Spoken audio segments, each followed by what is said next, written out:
సముద్రానికి ఉన్న శాపం వల్లనే మనం ఆ నీరు తాగలేకపోతున్నామని మీలో ఎంతమందికి తెలుసు?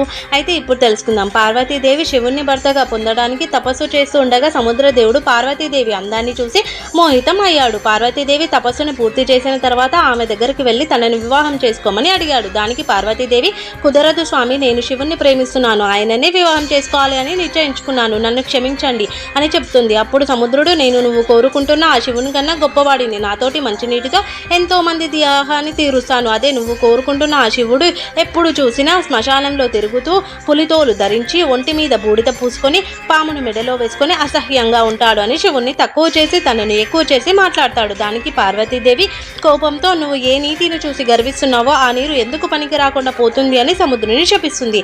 ఆ సమయంలో సముద్రుడు అలా మాట్లాడకుండా ఉంటే ఇప్పుడు ఈ భూమి మీద నీటి కొరత ఉండేదే కాదు. పార్వతీమాత అంటే ఇష్టం ఉంటే ఛానల్ని సబ్స్క్రైబ్ చేసుకోండి.